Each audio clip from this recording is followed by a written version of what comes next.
मानव श्वसन तंत्र के बारे में आज पढ़ेंगे। और मानव श्वसन तंत्र से पहले हम लोग जो पौधा के अंदर श्वसन तंत्र के बारे में पढ़ चुके थे। एक कोशिकीय जीव के अंदर जो श्वसन की क्रिया होती थी उसके बारे में भी पढ़ चुके हैं कि विसरण के क्रिया के द्वारा एक कोशिकीय जीव के अंदर श्वसन का कार्य होता था। लेकिन अगर हम विकसित श्वसन तंत्र के बारे में बात करते हैं तो बताया जाता है कि वो किस वर्ग के अंदर, तो मेमेलियन वर्ग के अंदर सबसे ज्यादा देखा जाता है। किसके अंदर? मेमेलियन वर्ग के अंदर बताया जाता है कि सबसे ज्यादा क्या देखा जाता है, ये देखा जाता है। और मेमेलियन वर्ग के अंदर फेफड़ा जो होते हैं वो फेफड़ा पूर्ण रूप से विकसित होती है, जिसके द्वारा मनुष्य के अंदर श्वसन का कार्य होता है। तो जब मानव श्वसन तंत्र यानी ह्यूमन रेस्पिरेटरी सिस्टम का बात करते हैं तो कहते हैं कि मनुष्य में गैसों का आदान प्रदान तथा श्वसन संबंधी अन्य क्रियाओं के कार्य हेतु यानी निष्पादन हेतु इसके अंदर विभिन्न श्वसन क्षेत्र और श्वसन अंग जो होते हैं वो हिस्सेदारी लेते हैं। कहते हैं कि यही श्वसन क्षेत्र यानी वो वाला एरिया जिस जगह पे श्वसन का कार्य संपन्न होता है, और श्वसन अंग यानी इसके अंदर आने वाले वो सारे अंग जो कि श्वसन तंत्र बनाने का काम करता है। तो कहते हैं कि श्वसन क्षेत्र और श्वसन अंग ये दोनों ही मिलके हमारा मानव का श्वसन तंत्र बनाता है, ह्यूमन का रेस्पिरेटरी सिस्टम बनाता है। इसलिए कि मानव के श्वसन तंत्र को बोला जाता है कि दो भागों में बांटा गया है। एक वाला भाग जो है वो आपका श्वसन तंत्र हुआ, श्वसन क्षेत्र हुआ, और दूसरा वाला भाग जो हुआ वो आपका श्वसन अंग हुआ। श्वसन क्षेत्र और श्वसन अंग यही दोनों चीज मिलके बताया जाता है कि ह्यूमन का, मानव का जो श्वसन अंग होता है वो बनता है। जब इस श्वसन क्षेत्र के बारे में बात करते हैं तो ये श्वसन क्षेत्र कहता है कि इस जगह में शुद्ध और अशुद्ध वायु का फेफड़ा तक आने और जाने का जो मार्ग है वो, और यह मुख्य रूप से श्वसन प्रदेश यानी रेस्पिरेटरी ट्रैक्ट बनाने का काम करता है। यानी कहने का मतलब ये हुआ कि रेस्पिरेटरी ट्रैक्ट का मतलब होता है श्वसन वाला वो भाग, श्वसन वाला वो पार्ट जो कि जिस जगह से श्वसन जो होते हैं यानी सांस लेने और सांस छोड़ने की क्रियाएं जो होती है वो संपन्न होती है, उस वाले भाग को हम श्वसन क्षेत्र के नाम से जानते हैं।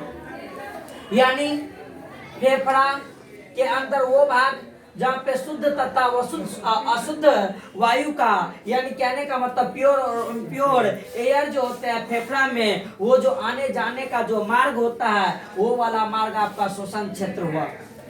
इस श्वसन क्षेत्र के अंदर कहा जाता है कि बहुत सारे पार्ट जो होते हैं इस श्वसन क्षेत्र के अंदर आते हैं, और सबसे पहला वाला जो पार्ट इसके अंदर आता है वो आता है बाह्य नासिका।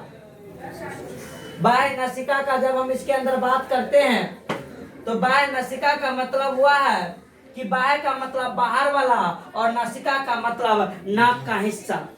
हमारे नाक के बाहर वाले जो हिस्सा होते हैं हम उसे बाह्य नासिका के नाम से जानते हैं। हम सभी को ये बात पहले से पता है कि हम जब अपने श्वसन अंग का बात करते हैं तो इसके अंदर हमारे नोज, हमारे ट्रेकिया वाला यानी श्वास नली, हमारा फेफड़ा, और फेफड़ा के अंदर भी बहुत सारा पार्ट्स जो होते हैं वो सबका हिस्सा होता है, और उससे हमारा श्वसन अंग बनता है। तो इस बाह्य नासिका का जब हम बात करते हैं, इसे नोस्ट्रिल का जब हम बात करते हैं तो कहते हैं कि ये नाक के निचली और अवसान यानी लोअर एंड पर एक जोड़ा पाया जाता है जो अंडाकार छिद्र के रूप में होता है। यानी नोस्ट्रिल का बात कर रहा तो हमारा ये वाला जो एरिया है हमारे नाक का सबसे नीचे वाला हिस्सा, जिससे एयर जो होती है, हवा जो होती है, वो एयर हवा जो होती है वो अंदर जाने का जो कार्य होता है, वो अंदर जाने का जो कार्य होता है उसके अंदर बताया गया कि वो लेने का जो कार्य करता है हम उसे कौन सी के नाम से जानते हैं? बाह्य नासिका के नाम से जानते हैं। किसके नाम से जानते हैं? बाह्य नासिका यानी नोस्ट्रिल के नाम से जानते हैं। कहते हैं कि ये नाक के सबसे निचली वाला भाग होता है जो एक जोड़ा और अंडाकार छिद्र के रूप में पाया जाता है। फिर जब आगे का बात करते हैं इसके अंदर तो आगे बताया गया है कि दूसरा इसके अंदर पाया जाता है, और वो होता है कौन सी? तो नासिका कोश। कौन सी होता है वो? नासिका कोष्ठ। नासिका कोष्ठ के बारे में जब बात करते हैं तो नासिका कोष्ठ कहता है कि हम प्रत्येक नासिका, यानी ये वाला भाग जो हमारा हुआ, ये एक नासिका और ये दूसरा नासिका, ये वाला भाग जो ये कौन सी पहला और ये दूसरा, ये बताया जाता है कि प्रत्येक नासिका यानी नाक का वो हिस्सा, नाक का वो नली वाला पार्ट जिसके अंदर बताया जाता है कि कोष्ठ होते हैं, और उसके अंदर बताया जाता है कि 3 भाग होता है। पहला भाग होता है कौन सी? वेस्टिबुलर भाग। दूसरा भाग जो होता है वो होता है श्वसनी भाग, और तीसरा भाग जो होता है वो होता है ग्रेनेंद्री भाग, यानी इंग्लिश में बोले तो वेस्टिबुलर पार्ट, रेस्पिरेटरी पार्ट्स और ऑल्फैक्टरी पार्ट्स। नाक का बाहर वाला पार्ट तो नासिका कहलाया। नाक के अंदर वाला पार्ट यानी इतना दूर का जो हम बात कर रहे हैं, नाक के इतना, यानी नाक के जब अंदर हम प्रवेश करते हैं ना, तो बताया जाता है कि हमारे नाक के अंदर 3 टाइप का चैम्बर होता है, 3 को भाग होता है। पहला वाला भाग जो होता है वो वेस्टिबुलर वाला भाग होता है। ये हमारे नाक का सबसे अग्र वाला भाग जो होता है, यानी हवा जाने में हवा को सबसे पहला वाला भाग जो मिलेगा वो कौन मिलेगा? नाक के अंदर जो हवा पास करेगी, तो ये नाक के अंदर हवा पास करने के दौरान बताया जाता है कि सबसे पहला वाला भाग जो मिलेगा उसको कौन सा मिलेगा? वेस्टिबुलर। बताया जाता है कि ये वेस्टिबुलर वाला भाग, अग्र वाला भाग, ये सबसे छोटा होता है। इसके अंदर रोम पाई जाती है, छोटे छोटे बाल जैसा स्ट्रक्चर इसके अंदर होता है, जो कि त्वचा को ढकने का काम करता है। ये धूल कणों को अंदर जाने से क्या करता है? रोकने का कार्य करता है।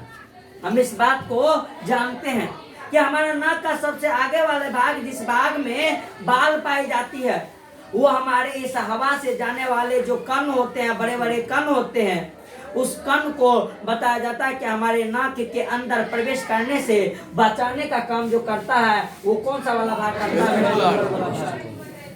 सबसे अग्र वाला भाग। रोम युक्त इसके अंदर त्वचा, यानी कहने का मतलब हेयर लाइक स्ट्रक्चर, उसके ऊपर कवरिंग करके उसको रखा रहता है। और हमारे नाक के अंदर सबसे छोटा वाला भाग यही होता है, जो कि इसके अंदर धूल कण को अंदर जाने से रोकने का काम करता है। फिर जब दूसरा वाले भाग के बारे में बात करते हैं, तो दूसरे वाले भाग जो होते हैं वो श्वसनी भाग होते हैं। कहते हैं कि ये श्वसनी भाग वेस्टिबुलर भाग और ग्रेनेंद्री वाले भाग के बीच में आता है, इसलिए इसे बीच वाला भाग के नाम से जाना जाता है। और इस वाले भाग में कुछ ग्रंथियां पाई जाती है एवं संवहनी श्वसनों के एपिथेलियम यानी लेयर पाया जाता है, और ये एयर कंडीशनर के तरह कार्य करता है। यानी इसका कहने का मतलब ये है कि ये वाले भाग जो हमारे पास जो होते हैं, कौन सा? श्वसनी वाले भाग, ये उस एयर को कलेक्ट करके, उस एयर को बताया जाता है कि ठंडा करके हमारे शरीर के अंदर भेजने का काम जो होता है वो किसको करता है? श्वसनी वाले भाग के द्वारा होता है। यानी कहने का मतलब हम जो हवा लेते हैं वो हवा किस प्रकार का है, उस हवा को हमारे शरीर में जाने से पहले उस हवा को श्वसनी वाले भाग के द्वारा चेक किया जाता है। वहाँ पे कुछ ग्रंथि पाई जाती है, उस ग्रंथि के द्वारा कुछ केमिकल पाया जाता है। उस ग्रंथि के अंदर से म्यूकस का सिक्रेशन होता है, उस ग्रंथि के अंदर से बताया जाता है कि म्यूकस निकलता है, और उस म्यूकस का काम होता है कि हमारे नाक वाले पार्ट्स को तो तेलिया बना के रखने का ही काम करता है। और कोई धूल का छोटा वाला अगर रह गया तो वहाँ पे जाके वहाँ से क्या हो जाता है? चिपक जाता है। क्या होता है? चिपक जाता है। फिल्टरेशन करने का काम जो करता है वो कौन वाला भाग करता है? श्वसनी वाला भाग करता है। श्वसनी वाला भाग ये चाहता है कि हमारे नाक के अंदर जो हवा जाए, वो हवा के अंदर बहुत कम मात्रा में कोई भी चीज हो, क्योंकि वो हवा अब जो हमारे शरीर के अंदर फेफड़ा में जाएगा तो उससे कहीं ना कहीं क्या होगा? प्रॉब्लम होगा। कहीं ना कहीं क्या होगा? तो कहने का मतलब उस हवा को छनैया करने का काम कौन सा भाग करता है? श्वसनी वाला भाग करता है। बताया जाता है कि उस जगह पे कुछ ग्रंथि पाई जाती है, और उस ग्रंथि से कुछ पदार्थ का निर्माण होता है, तेलीय पदार्थ का निर्माण होता है, जिसके कारण बताया जाता है कि वो वहाँ पे उसको फिल्टर करने का कार्य करता है। आगे जब इसके बारे में बोलते हैं तो बताया जाता है कि ये वाला भाग जो होता है ना, रेखित वाले भाग होता है। रेखित कहने का मतलब ये है कि ये वाले भाग के अंदर इस टाइप से जो होता है ना, इस टाइप से वहाँ पे रेखा खींचा रहता है। फिर आगे कहा जाता है कि अगला जो लास्ट वाला भाग है वो मेरा भाग है कौन वाला? ऑल्फैक्टरी वाला पार्ट्स, ग्रेनेंद्री वाला पार्ट्स। ये हमारे नाक का वो वाला पार्ट्स होता है जिसके अंदर वो जो हवा प्रवेश करती है हमारे नाक के अंदर, तो हम जानते हैं कि मेनली हमारे नाक का काम होता है सूंघने का। कौन सी का? सूंघने का। हमें कोई चीज का स्मेलिंग का जो टेस्टिंग करना होता है वो हम किसके द्वारा? नाक के द्वारा करते हैं। ये बात हमें पता है। तो कहते हैं कि नाक के सबसे लास्ट वाला पार्ट जो होता है उस पार्ट को ऑल्फैक्टरी ट्रैक्ट के नाम से जानते हैं, घ्राणेंद्रिय के नाम से जाना जाता है। और ये नाक का सबसे पिछला वाला भाग होता है जो संवेदी एपिथेलियम के द्वारा रेखित रहती है, कवरिंग क्या रहता है, जो कि हमारे को सूंघने में क्या करता है? मदद करता है। यानी हमारे नाक का सबसे लास्ट वाला पार्ट जो होता है वो संवेदी वाला पार्ट होता है। कौन वाला पार्ट होता है? संवेदी। अब संवेदी वाला पार्ट का मतलब हुआ कि वहाँ पे संवेदना मिलती है। वहाँ पे बताया जाता है कि सेंसरी वाला पार्ट न्यूरॉन पाए जाते हैं और उस सेंसरी न्यूरॉन के अंदर जो कोई चीज का स्मेलिंग करने का काम, हमारे नाक के द्वारा जो गंध हवा जा रही है उस हवा के अंदर जो गंध होती है, हमें अच्छे और बुरे गंध का जो पता चलता है, स्मेलिंग का पता चलता है, वो किसके द्वारा पता चलता है? तो हमारे नाक के सबसे पिछले भाग घ्राणेंद्रिय जो होते हैं, ऑल्फैक्टरी ऑर्गन जो होते हैं, उस ऑल्फैक्टरी ऑर्गन के द्वारा पाया जाता है। और हमें तब पता चलता है कि हमारे पास जो स्मेल आ रहा है वो सही है या गलत है। आगे जब इसके अंदर बात करते हैं, जब हमारे नाक के क्या गो भाग? 3 गो भाग, वेस्टिबुलर वाला भाग, रेस्पिरेटरी वाला भाग और ऑल्फैक्टरी वाले भाग, ये होते हैं। और आगे जब बात करते हैं तो इसके अंदर बताया जाता है कि अंतरनासिका यानी इंटरनल नेयर्स, यानी ये खत्म होने के बाद वो चीज का स्टार्टिंग होता है और उसको बोला जाता है कि यह नासिका कोष्ठ का नासिका ग्रासनी होता है, यानी उसे इंग्लिश में हम नेजोफेरिंक्स कहते हैं। और ये खुलने वाला भाग होता है तथा ये निगलने के समय जो युवला हम लोग का होता है अंदर में लटका हुआ, वो वाला भाग, उस वाला जगह पे ये क्या होते हैं? बंद होते हैं। इसमें पहले इस फिगर को देखते हैं और इस फिगर से समझते हैं कि इसका क्या कहने का मतलब है। इस फिगर के अंदर को, इस फिगर को ध्यान से देखो। सबसे आगे वाला भाग जो है वो तो मुख गुहा इस जगह पे है।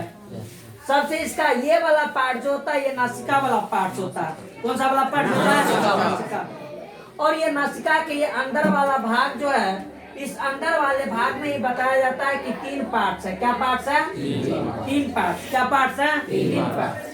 इसके अंदर जो इसका पहला वाला भाग होता है वो कौन सा वाला भाग हुआ था? वेस्टिबुलर वाला भाग, जो हवा को कलेक्ट किया, जो हवा को क्या किया? कलेक्ट किया। दूसरा वाला भाग जो हुआ वो हवा को फिल्ट्रेट किया। क्या? पहला वाला भाग कलेक्ट किया, दूसरा वाला भाग फिल्ट्रेट किया और तीसरा वाला भाग जो है वो टेस्टिंग किया, सेंस किया कि वो हवा किस प्रकार का है, वो हवा किस प्रकार का है। तो वो वाला पार्ट जो तो वो यहाँ पर खत्म। आगे वाले जो भाग कहिए तो वो बोला गया कि इनर नॉस्ट्रिल के नाम से जाना गया, अंतर संगीत नासिका के नाम से जाना गया। और ये जो होता है इस जगह पे हम जानते हैं कि वो ऊपर से लटका हुआ उगला रहता है। क्या रहता है? उगला रहता है। कहता है कि लास्ट वाला पार्ट जो होता है ना वो यहीं पे जाके क्या होते हैं? बंद होते हैं। और इसके बाद जब उस जगह पे वो बंद होता है तो उस जगह से स्टार्ट होता है हम लोग का कौन सी? श्वास नाली, जिसे हम इंग्लिश में ट्रैकिया के नाम से जानते हैं। किसके नाम से जानते हैं? कहते हैं कि ये वाले भाग जो होता है, ये वाला भाग जो हम लोग का है ये श्वास नली है। क्या है? श्वास नली। नाक के द्वारा जो हम लोग एयर को लिए हैं उसका पहला वाला भाग जो कलेक्ट किया, दूसरा वाला भाग जो फिल्ट्रेट किया, तीसरा वाला भाग जो टेस्टिंग किया और चौथा वाला भाग उस सारा एयर को अब लेके और इस श्वास नली के थ्रू किसमें भेजने का काम करेगा? भेजने का काम करेगा। कहते हैं कि ये ट्रेकिया जो होते हैं, ये श्वास नली जो होते हैं वो उपास्थि का बना होता है। वो किसका बना होता है? उपास्थि का बना होता है। और जब ये उपास्थि का बना होता है, किसका बना होता है? उपास्थि का। ये श्वास नली जब बना होता है तो कहते हैं कि उपास्थि का बना हुआ ये चीज आगे से इसके अंदर रिंग लाइक स्ट्रक्चर होता है जो कि वो भी कार्टिलेज का बना होता है। कहते हैं कि अगर ये रिंग लाइक स्ट्रक्चर नहीं रहता, वो एक सीधा सा पाइप रहता तो एयर उसके अंदर हवा नहीं रहता, जिसके कारण वो चिपक जाता, कोलैप्स कर जाता और हम लोग को सांस लेने में क्या होती है? प्रॉब्लम होती है। बताया जाता है, इसलिए कि वो जो रिंग लाइक एक स्ट्रक्चर होते हैं, उस रिंग लाइक स्ट्रक्चर के अंदर बताया जाता है कि इस टाइप का क्या होता है, उसके अंदर सी शेप लाइक स्ट्रक्चर वलिया पाया जाता है। क्या पाया जाता है? वलिया। और वो वलिया कार्टिलेज का बना होता है, उपास्थि का बना होता है, जो कि आधे रिंग का रहता, फुल रिंग नहीं रहता, यानी पूरे के पूरे घेर के नहीं लगता, उसे आधा रिंग के नाम से जाना जाता, हाफ रिंग उसको कहा जाता। वो हाफ रिंग उसके अंदर पाया जाता है, और वो हाफ रिंग जो उसके अंदर पाया जाता है, वो वलिया जो पाया जाता है, वो उसको पाइप को कोलैप्स होने से बचाने का काम करता है, यानी उस पाइप को आपस में चिपकने से बचाने का कार्य करता है। तो वो वाला भाग इसके अंदर कौन सी होता है? वल्य होता है। और वो ये वाला जो पार्ट नली वाला पार्ट होता है, उसको हम क्या कहते हैं? श्वास नली। यानी सबसे पहला वाला भाग इसका नासिका द्वार, फिर उसके अंदर वो सारा पार्ट, फिर उसके अंदर अंत में जो अंतर्वल्य बोलते हैं वो, और उसके बाद स्टार्ट होता है उसका कौन सी? श्वास नली। कौन सी स्टार्ट होता है? श्वास नली। तो अभी जो हम बात कर रहे थे वो यही वाला बात है कि अंदर वाला जो पार्ट्स उसके बाद जो स्टार्ट होता है वो इसके अंदर कौन सा होता है? तो अंतर नासिका होता है। कौन सी होता है? यानी अंदर वाला नासिका का पार्ट कहते हैं कि ये नासिका का कोष एक नासिका ग्रासनी में खुलने वाला भाग तथा निगलने के समय ये युगला के पास क्या होता है? बंद का काम करता है। फिर आगे जब इसके अंदर बात करते हैं तो अगला बोला गया है कि अगला उसके बाद जो पार्ट आता है वो आता है लैरिंगोफैरिंक्स। कौन वाला पार्ट? लैरिंगोफैरिंक्स।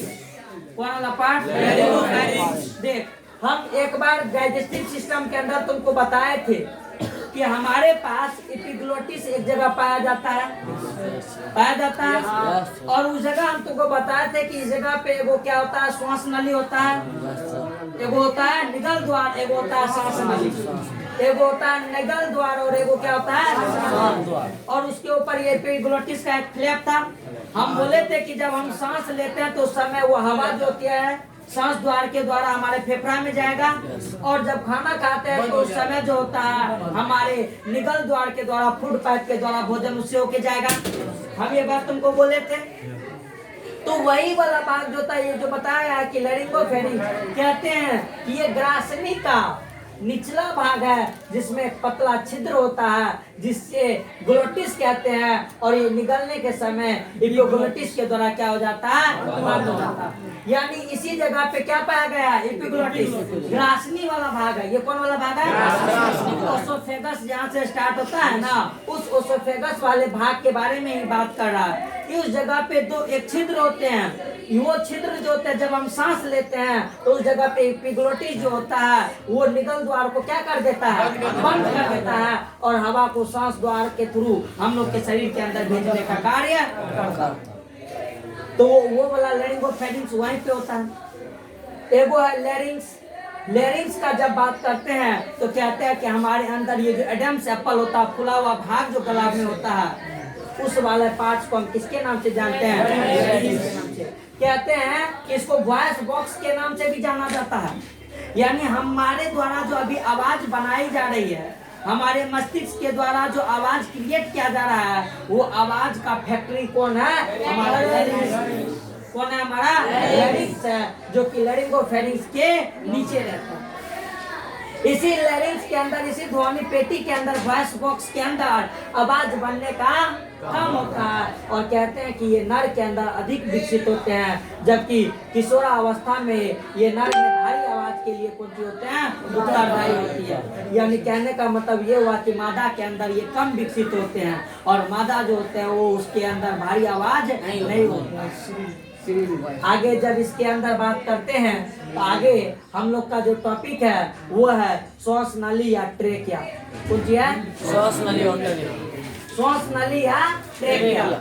जब श्वास नली और ट्रेकिया या उसी दूसरा का नाम ट्रेकिया या इंग्लिश में से विंड पाइप के बारे में बात करते हैं तो कहते हैं कि 10 से 11 सेंटीमीटर वाली ये लंबी पतली दीवार वाली नलिका जो ग्रास नली में खुलती है, और इसमें 16 से 20 अपूर्ण किस टाइप का? सी आकार का उपास्थि का ट्रेकियल रिंग पाया जाता है।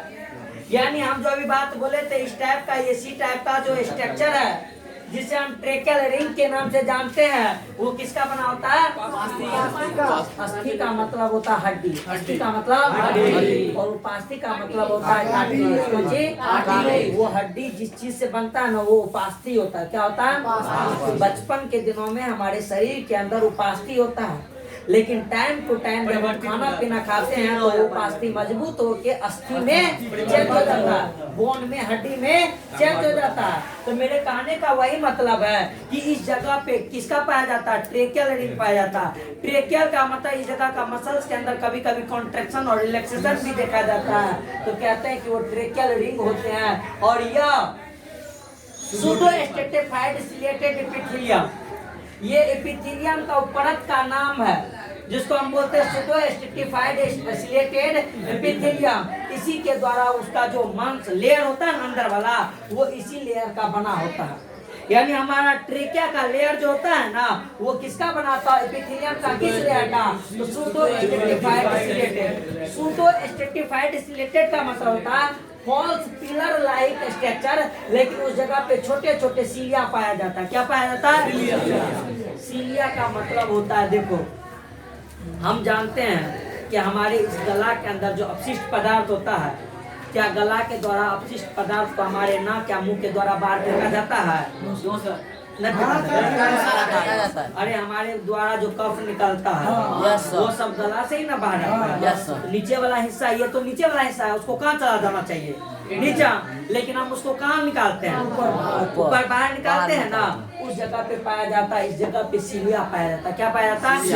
एक रोम लाइक बहुत माइक्रोविलाई वो सीलिया स्ट्रक्चर होता है, जिसके अंदर मूवमेंट देखी जाती है। क्या देखी जाती है? जिसके कारण बताया जाता है कि हम उस चीज को, उस बेकार पदार्थ को, अपशिष्ट पदार्थ को ऊपर करके और बाहर निकालने का काम करते हैं। तो उसके अंदर सबसे इम्पोर्टेंट चीज होता है वो लेयर का। इसका होता है ये लेयर जो होता है सिलेटेड एपिथेलियम का लेयर, हमारे सिर्फ इसी जगह पे नहीं पाया जाता है, हमारे छोटी आंत में भी पाया जाता था, जिसको हम माइक्रोविलाई के नाम से जानते हैं। कहते हैं कि ये वाले पार्ट जो होते हैं, ये फ्लोपियन ट्यूब, अंडाणु जहाँ से ओवरी से निकलता है, तो उसको फ्लोपियन ट्यूब से बाहर करने के लिए भी इस टाइप का लेयर वहाँ पे होता है, जो कि उसको बाहर करने का काम करता है।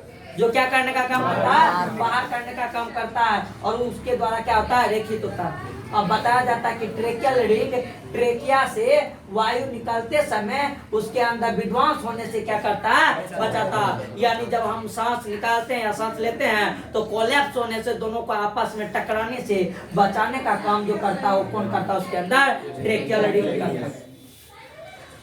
यानी एक नली लाइक स्ट्रक्चर सी टाइप जैसे उपास्थि का बना हुआ कवरिंग रहता है, और वो कवरिंग का काम होता है कि उसके अंदर कोलैप्स होने से उसको क्या करे? बचाए। क्योंकि जब हम सांस लेंगे और सांस छोड़ेंगे, तो उस नली के अंदर कुछ ना कुछ तो चेंजिंग देखा जाएगा ना। जब सांस घट जाएगा, प्रेशर कम हुआ, और प्रेशर कम हुआ तो सिकुड़ेगा, और सिकुड़ेगा तो सिकुड़ ले रह जाएगा। क्या हो जाएगा? वो सिकुड़। लेकिन इस दौरान जो कोलैप्स होने से, यानी रिंग लाइक स्ट्रक्चर, तो आधा में तो रिंग है ना, तो कहने का मतलब उस नाली के अंदर थोड़ा मजबूती दिया ना, उस मजबूती के द्वारा आपस में वो चिपकने से क्या होता है? बचता है। आपस में वो कोलैप्स होने से क्या होता है? बचता है। कौन? हमारा श्वास नली। हमारा कौन? श्वास नली में किसके कारण? ट्रेकियल रिंग के कारण। किसके कारण? ट्रेकियल रिंग के कारण वो कोलैप्स होने से वो बचता है। बोलो, बात समझ में आया? आगे जब प्राथमिक श्वासनी के बारे में बात करते हैं, यानी ट्रेकिया के आगे वाला भाग में बात करते हैं, हम जानते हैं कि यहाँ तक ट्रेकिया आता है, और फिर हमारे फेफड़ा क्या वो? फेफड़ा क्या वो? दो फेफड़ा। तो वो उस ट्रेकिया के द्वारा जो एयर आएगा, वो दोनों फेफड़ा में जाएगा ना। तो कहते हैं कि वो प्राथमिक श्वासनी में बंट जाता है। उसे हम प्राइमरी ब्रोंकाई के नाम से जानते हैं। कहते हैं कि ये एक जोड़ी होती है, पतली दीवार वाली नलिका जैसी संरचना होती है, जो श्वास नली के विभाजन से बनता। यानी हमारा यह श्वास नली आके ये दो भाग में क्या हो गया? विभाजित हो गया, और उसको हम क्या बोल दिए? प्राथमिक श्वास। क्या बोल दिए? तो ये दोनों भाग में विभाजित हो गया, दोनों फेफड़ा के अंदर मुड़ जाएगा ना, दोनों फेफड़ा के अंदर जाएगा ना ये नली, तो एगो नली टाइप का ही होगा। अरे नली टाइप का ना होगा, तो हवा जो यहाँ से लिए तो क्या करते? पूरे शरीर में से बहा देते। हवा को कहाँ जाना था? फेफड़ा में जाना था। तो कहते हैं कि ये नलिका जैसी संरचना जो श्वास नली के विभाजन से बनती है वो दाहिना श्वासनी चौड़ी और छोटी संरचना होती है, जो बायां श्वासनी के ऊपर ऊर्ध्वाधर वर्टिकल के रूप में पाया जाता है। यानी कहने का मतलब ये जो होते हैं ना, एगो ऊपर में और एगो अंदर से, दो भाग में रहता है और आगे ये जाके बटने का काम करता है। तो वहाँ पे एगो जो होता है दाहिना वो थोड़ा सा चौड़ा होता है। हमारा फेफड़ा का जो साइज होता है उसमें भी थोड़ा सा क्या है, अंतर होता है, डिफरेंट साइज है। फिर जब इस श्वासी अंग के बारे में हम बात करते हैं, इसके बारे में कल बात करेंगे।